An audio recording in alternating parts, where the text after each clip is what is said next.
Hi, do you know a teacher teaches all the student in a class in the same manner, but only a few students get success. Same in the world, only few 20% peoples are successful and rich. Rest all are just earning for their livelihood only. Do you feel success depends on our situations? Hi, this is Rajni Kalra, co founder of Wisdom Educational Society. Today, I want you and me to explore in depth about success. Earl Nightingale, an American radio speaker, has devoted his life's 20 years just to know about the secret of success, and finally, he got the answer and recorded his research in an audio and published it for all of us. So let's listen to Earl Nightingale's audio, Stranger's Secret of the World. But before starting it, I have a request. Please follow this listening for at least 1 month daily. After instructed by my teacher, I listened it for 1 month daily, and in fact still I am listening to it on regular basis. I got benefited and wish you also get benefited in your life and start turning your life in that 20% category. So listen. I'd like to tell you about the strangest secret in the world. Some years ago, the late Nobel Prize-winning Dr. Albert Schweitzer was being interviewed in London, and a reporter asked him, "Doctor, what's wrong with men today?" And the great doctor was silent a moment, and then he said, "Men simply don't think." It's about this that I want to talk with you. We live today in a golden age. This is an era that man has looked forward to, dreamed of, and worked toward for thousands of years. But since it's here, we pretty well take it for granted. We in America are particularly fortunate to live in the richest land that ever existed on the face of the earth, a land of abundant opportunity for everyone. But do you know what happens? Well, let's take 100 men who start even at the age of 25. Do you have any idea what will happen to those men by the time they're 65? These 100 men who all start even at the age of 25 believe they're going to be successful. If you ask any one of these men if he wanted to be a success, he'd tell you he did. And you'd notice that he was eager toward life, that there was a certain sparkle to his eye, an erectness to his carriage, and life seemed like a pretty interesting adventure to him. But by the time they're 65, 1 will be rich. 4 will be financially independent. 5 will still be working. 54 will be broke. Now think a moment. Out of the 100, only 5 make the grade. Now why do so many fail? What has happened to the sparkle that was there when they were 25? What's become of the dreams, the hopes, the plans? And why is there such a large disparity between what these men intended to do and what they actually accomplished? When we say about 5% achieve success, we have to define success. And here's the best definition I've ever been able to find. Success is the progressive realization of a worthy ideal. If a man is working toward a predetermined goal and knows where he's going, that man is a success. If he's not doing that, he's a failure. Success is the progressive realization of a worthy ideal. Rollo May, the distinguished psychiatrist, wrote a wonderful book called Man's Search for Himself. And in this book he says, the opposite of courage in our society is not cowardice. It is conformity. And there you have the trouble today. It's conformity, people acting like everyone else without knowing why, without knowing where they're going. Now think of it. In America right now, there are over 18 million people 65 years of age and older. And most of them are broke. They're dependent on someone else for life's necessities. Now, we learn to read by the time we're 7. We learn to make a living by the time we're 25. Usually by that time, we're not only making a living, we're supporting a family. And yet, by the time we're 65, we haven't learned how to become financially independent in the richest land that has ever been known. Why? We conform. And the trouble is that we're acting like the wrong percentage group, the 95 who don't succeed. Now, why do these people conform? Well, they really don't know. These people believe that their lives are shaped by circumstances, by things that happen to them, by exterior forces. They're outer-directed people. A survey was made one time that covered a lot of men, working men, and these men were asked, "Why do you work? Why do you get up in the morning?" 19 out of 20 had no idea. If you ask them, they'll say, well, everyone goes to work in the morning, and that's the reason they do it, because everyone else is doing it. Now let's get back to our definition of success. Who succeeds? The only person who succeeds is the person who is progressively realizing a worthy ideal. He's the person who says, I'm going to become this, and then begins to work toward that goal. I'll tell you who the successful people are. A success is the school teacher who's teaching school because that's what he or she wants to do. The success is the woman who's a wife and mother because she wanted to become a wife and mother and is doing a good job of it. The success is the man who runs the corner gas station because that was his dream. That's what he wanted to do. The success is the successful salesman who wants to become a top-notch salesman and grow and build with his organization. A success is anyone who is doing deliberately a predetermined job because that's what he decided to do deliberately. But only 1 out of 20 does that. That's why today there isn't really any competition unless we make it for ourselves. Instead of competing, all we have to do is create. You know, for 20 years I looked for the key which would determine what would happen to a human being. Was there a key I wanted to know which would make the future a promise that we could foretell to a large extent? Was there a key that would guarantee a person's becoming successful if he only knew about it and knew how to use it? Well, there is such a key, and I've found it. Have you ever wondered why so many men work so hard and honestly without ever achieving anything in particular, and others don't seem to work hard and yet seem to get everything? They seem to have the magic touch. You've heard them say that about someone. Everything he touches turns to gold. And have you ever noticed that a man who becomes successful tends to continue to become successful? And on the other hand, have you noticed how a man who's a failure tends to continue to fail? Well, it's because of goals. Some of us have goals, some don't. People with goals succeed because they know where they're going. It's that simple. Think of a ship leaving a harbor, and think of it with the complete voyage mapped out and planned. The captain and crew know exactly where it's going and how long it'll take. It has a definite goal. Now, 9,999 times out of 10,000, it will get to where it started out to get.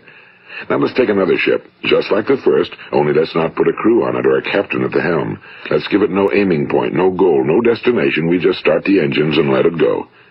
I think you'll agree with me that if it gets out of the harbor at all, it will either sink or wind up on some deserted beach, a derelict. It can't go anyplace because it has no destination and no guidance, and it's the same with a human being. Take the salesman, for example.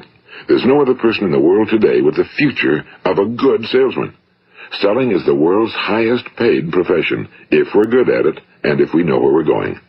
Every company needs top-notch salesmen, and they reward those men. The sky's the limit for them. But how many can you find? Someone once said the human race is fixed, not to prevent the strong from winning, but to prevent the weak from losing. The American economy today can be likened to a convoy in time of war. The entire economy is slowed down to protect its weakest link, just as the convoy had to go at the speed that would permit its slowest vessel to remain in formation. That's why it's so easy to make a living today. It takes no particular brains or talent to make a living and support a family today.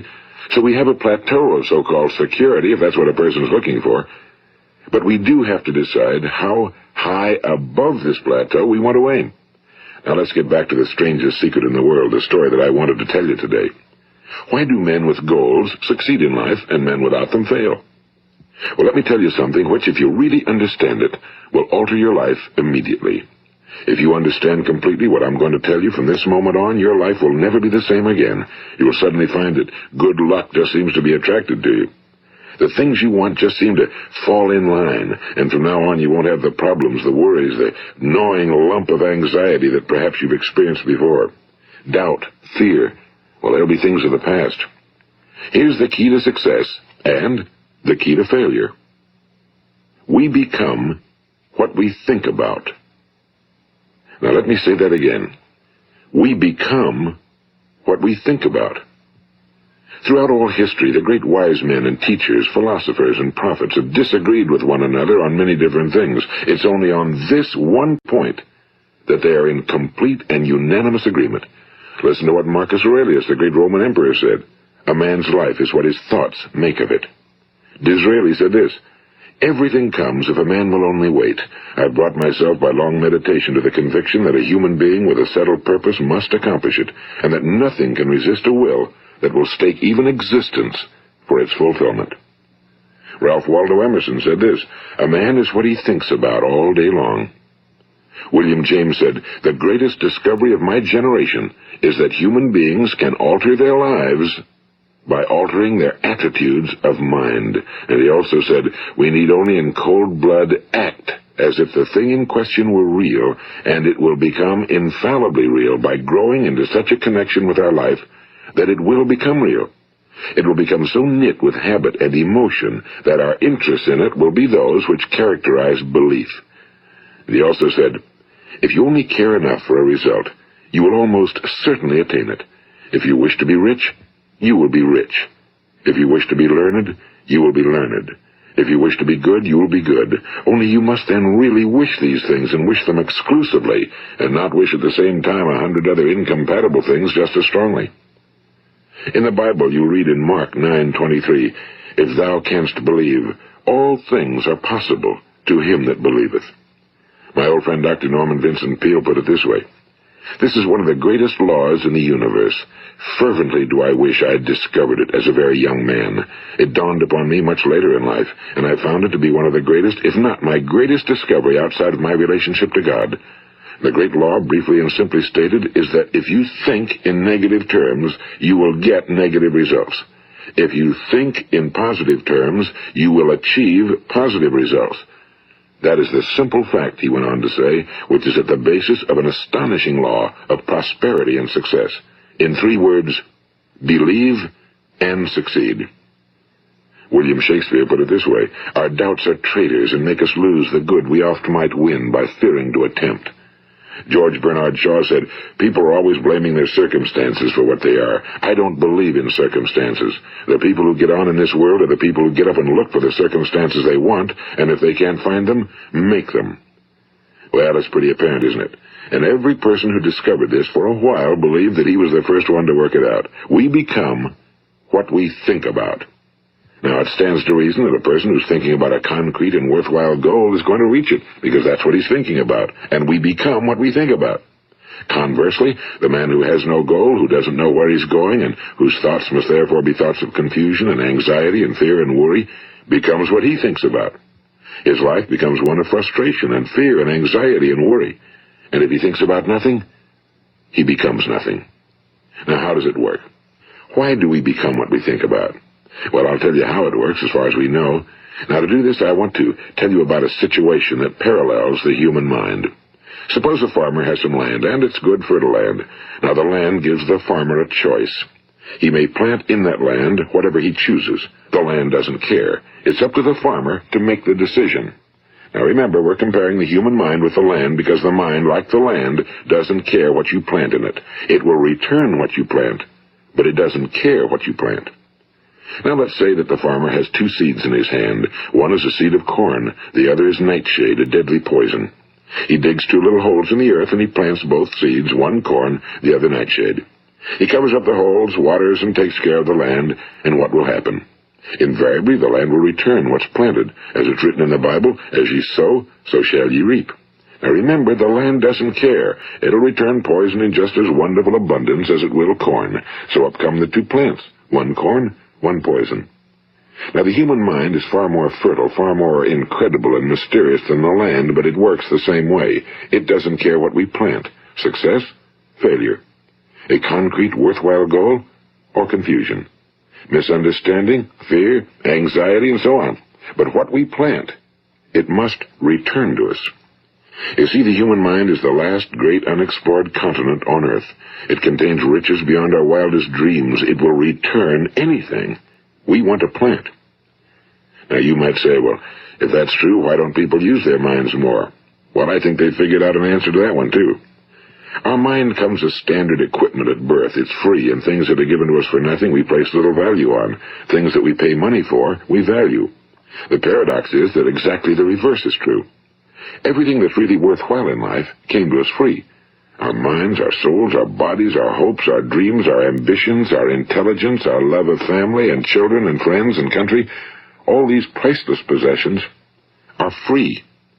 But the things that cost us money are actually very cheap and can be replaced at any time. A good man can be completely wiped out and make another fortune. He can do that several times. Even if our home burns down, we can rebuild it. But the things we got for nothing, we can never replace. The human mind isn't used because we take it for granted. Familiarity breeds contempt. It can do any kind of job we assign to it, but generally speaking, we use it for little jobs instead of big, important ones. Universities have proved that most of us are operating on about 10% or less of our abilities. So decide now, what is it you want? Plant your goal in your mind. It's the most important decision you'll ever make in your entire life. What is it you want? Do you want to be an outstanding salesman? A better worker at your particular job? Do you want to go places in your company? In your community? Do you want to get rich? All you've got to do is plant that seed in your mind, care for it, work steadily toward your goal, and it will become a reality. It not only will, there's no way that it cannot. You see, that's a law, like the laws of Sir Isaac Newton, the laws of gravity. If you get on top of a building and jump off, you'll always go down. You'll never go up, and it's the same with all the other laws of nature. They always work. They're inflexible. Think about your goal in a relaxed, positive way. Picture yourself in your mind's eye as having already achieved this goal. See yourself doing the things you will be doing when you've reached your goal. Ours has been called the phenobarbital age, the age of ulcers and nervous breakdowns and tranquilizers. At a time when medical research has raised us to a new plateau of good health and longevity, far too many of us worry ourselves into an early grave trying to cope with things in our own little personal ways without learning a few great laws that will take care of everything for us. These things we bring on ourselves through our habitual way of thinking. Every one of us is the sum total of his own thoughts. He is where he is because that's exactly where he really wants to be, whether he'll admit that or not. Each of us must live off the fruit of his thoughts in the future, because what you think today and tomorrow, next month and next year, will mold your life and determine your future. You're guided by your mind. I remember one time I was driving through eastern Arizona, and I saw one of those giant earth-moving machines roaring along the road at about 35 miles an hour with what looked like 30 tons of dirt in it. A tremendous, incredible machine, and there was a little man perched way up on top with the wheel in his hands guiding it. And as I drove along, I was struck by the similarity of that machine to the human mind. Just suppose you're sitting at the controls of such a vast source of energy. Are you going to sit back and fold your arms and let it run itself into a ditch? Or are you going to keep both hands firmly on the wheel and control and direct this power to a specific, worthwhile purpose? It's up to you. You're in the driver's seat.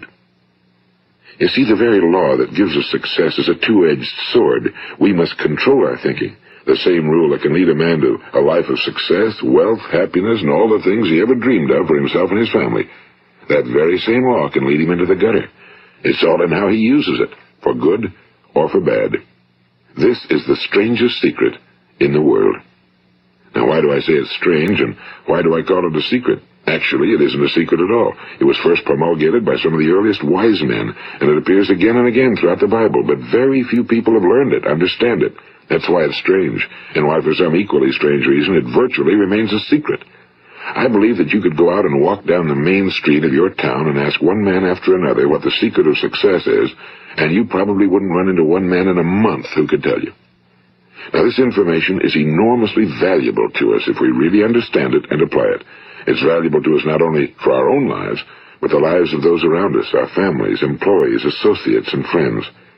Life should be an exciting adventure. It should never be a bore. A man should live fully, be alive. He should be glad to get out of bed in the morning. He should be doing a job he likes to do because he does it well. One time I heard Grove Patterson, the great late editor-in-chief of the Toledo Daily Blade, make a speech, and as he concluded his speech, he said something I've never forgotten. He said, "My years in the newspaper business have convinced me of several things. Among them, that people are basically good, and that we came from someplace, and we're going someplace. So we should make our time here an exciting adventure. The architect of the universe didn't build a stairway leading nowhere." And the greatest teacher of all, the carpenter from the plains of Galilee, gave us the secret time and time again. As ye believe, so shall it be done unto you. I've explained the strangest secret in the world and how it works. Now, on this side, I want to explain how you can prove to yourself the enormous returns possible in your own life by putting this secret to a practical test. I want you to make a test that will last 30 days. It isn't going to be easy, but if you'll give it a good try, it will completely change your life for the better. Now, back in the 17th century, Sir Isaac Newton, the English mathematician and natural philosopher, gave us some natural laws of physics which apply as much to human beings as they do to the movement of bodies in the universe. And one of these laws is that for every action, there is an equal and opposite reaction. Simply stated, as it applies to you and me, it means we can achieve nothing without paying the price. The results of your 30-day experiment will be in direct proportion to the effort you put forth. To be a doctor, you must pay the price of long years of difficult study. To be successful in selling, and remember that each of us succeeds to the extent of his ability to sell. Selling our families on our ideas, selling education in schools, selling our children on the advantages of living the good and honest life, selling our associates and employees on the importance of being exceptional people. To, of course, the profession of selling itself. But to be successful in selling our way to the good life, we must be willing to pay the price. Now, what is that price? Well, it's many things. First, it's understanding emotionally, as well as intellectually, that we literally become what we think about, that we must control our thoughts if we're to control our lives. It's understanding fully that as ye sow, so shall ye reap. Second, it's cutting away all fetters from the mind and permitting it to soar as it was divinely designed to do. It's the realization that your limitations are self-imposed and that the opportunities for you today are enormous beyond belief. It's rising above narrow-minded pettiness and prejudice. And third, it's using all your courage to force yourself to think positively on your own problem, to set a definite and clearly defined goal for yourself, to let your marvelous mind think about your goal from all possible angles, to let your imagination speculate freely upon many different possible solutions, to refuse to believe that there are any circumstances sufficiently strong to defeat you in the accomplishment of your purpose, to act promptly and decisively when your course is clear, and to keep constantly aware of the fact that you are, at this moment, standing in the middle of your own acres of diamonds, as Russell Conwell used to point out. And fourth, save at least 10% of every dollar you earn. It's also remembering that no matter what your present job, it has enormous possibilities if you're willing to pay the price. Now let's just go over the important points in the price each of us must pay to achieve the wonderful life that can be ours. It is, of course, worth any price. 1. You will become what you think about. 2. Remember the word imagination and let your mind begin to soar. 3. Courage. Concentrate on your goal every day. 4. Save 10% of what you earn. And 5. Action. Ideas are worthless unless we act on them.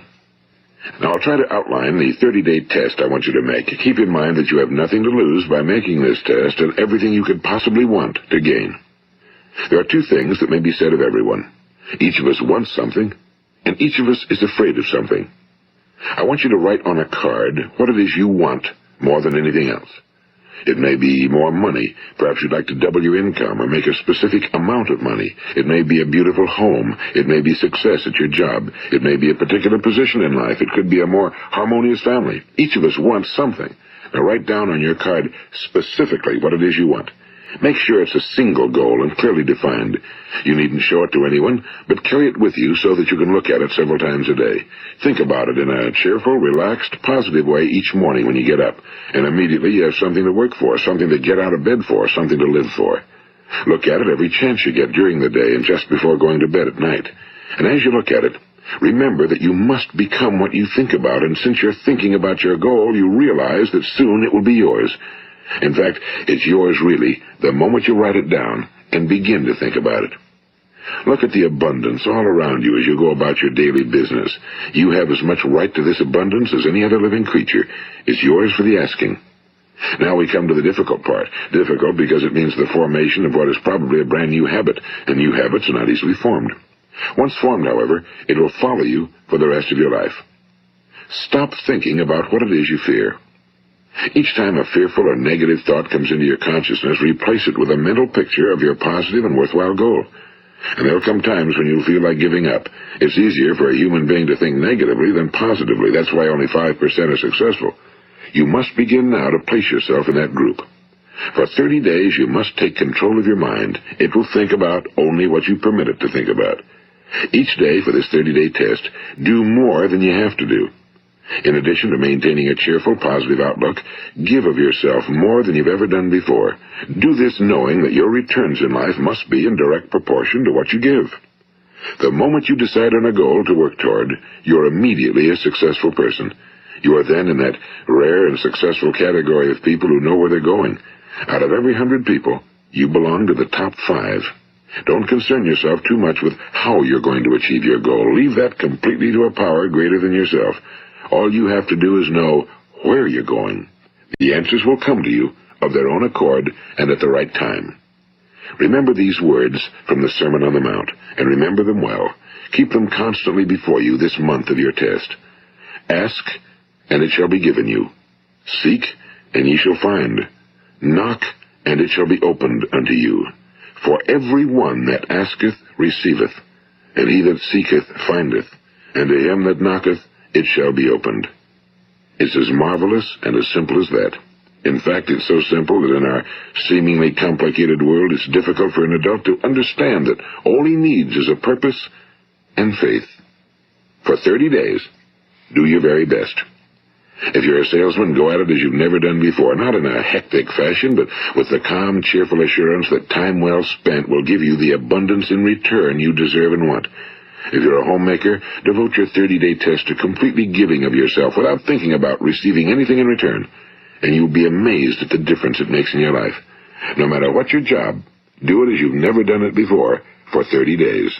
And if you've kept your goal before you every day, you'll wonder and marvel at this new life you've found. Dorothea Brand, the outstanding editor and writer, discovered it for herself and tells about it in her fine book, Wake Up and Live. Her entire philosophy is reduced to the words, act as though it were impossible to fail. She made her own test with sincerity and faith, and her entire life was changed to one of overwhelming success.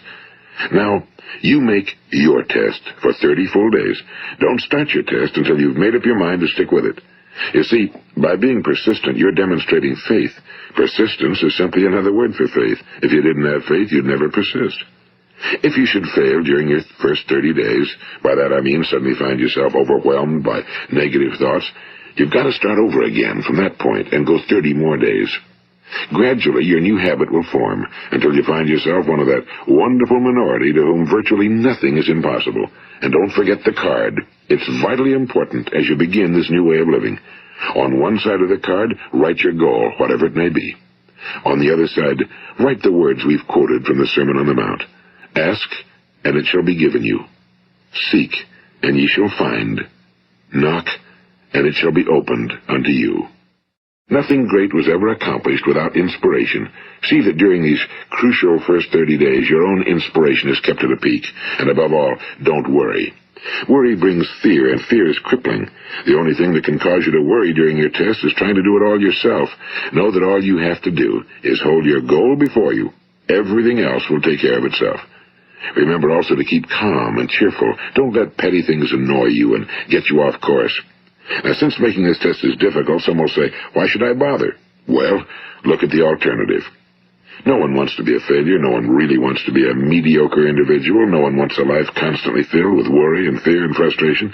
Therefore, remember that you must reap that which you sow. If you sow negative thoughts, your life will be filled with negative things. If you sow positive thoughts, your life will be cheerful, successful, and positive. Now, gradually, you will have a tendency to forget what you've heard on this recording. Play it often. Keep reminding yourself of what you must do to form this new habit. Gather your whole family around at regular intervals and listen to what's been said here. You know, most men will tell you that they want to make money without understanding the law. The only people who make money work in a mint. The rest of us must earn money. This is what causes those who keep looking for something for nothing or a free ride to fail in life. The only way to earn money is by providing people with services or products which are needed and useful. We exchange our time and our product or service for the other man's money. Therefore, the law is that our financial return will be in direct proportion to our service. Now, success is not the result of making money. Making money is the result of success, and success is in direct proportion to our service. Most people have this law backwards. They believe that you're successful if you earn a lot of money. The truth is that you can only earn money after you're successful. It's like the story of the man who sat in front of the stove and said to it, "Give me heat, and then I'll add the wood." How many men and women do you know, or do you suppose there are today, who take the same attitude toward life? There are millions. We've got to put the fuel in before we can expect heat. Likewise, we've got to be of service first, before we can expect money. Don't concern yourself with the money. Be of service, build, work, dream, create. Do this and you'll find there's no limit to the prosperity and abundance that will come to you. Prosperity, is founded upon a law of mutual exchange. Any person who contributes to prosperity must prosper in turn himself. Sometimes the return will not come from those you serve, but it must come to you from someplace, because that's the law. For every action, there is an equal and opposite reaction. As you go daily through your 30-day test period, remember that your success will always be measured by the quality and quantity of service you render, and money is a yardstick for measuring this service. No man can get rich himself unless he enriches others. Now, there are no exceptions to a law. You can drive down any street in America and from your car estimate the service that's being rendered by the people living on that street. Had you ever thought of this yardstick before? It's interesting. Some, like ministers and priests and other devoted people, measure their returns in the realm of the spiritual, but again, their returns are equal to their service. Once this law is fully understood, any thinking person can tell his own fortune. If he wants more, he must be of more service to those from whom he receives his return. If he wants less, he has only to reduce his service. This is the price you must pay for what you want. If you believe you can enrich yourself by deluding others, you can end only by deluding yourself. It may take some time, but just as surely as you breathe, you'll get back what you put out. Don't ever make the mistake of thinking you can avert this. It's impossible. The prisons and the streets where the lonely walk are filled with people who tried to make new laws just for themselves. We may avoid the laws of man for a while, but there are greater laws that cannot be broken. An outstanding medical doctor recently pointed out 6 steps that will help you realize success. 1. Set yourself a definite goal. 2. Quit running yourself down. 3. Stop thinking of all the reasons why you cannot be successful and instead think of all the reasons why you can. 4. Trace your attitudes back through your childhood and try to discover where you first got the idea you couldn't be successful, if that's the way you've been thinking. 5. Change the image you have of yourself by writing out a description of the person you would like to be. And 6.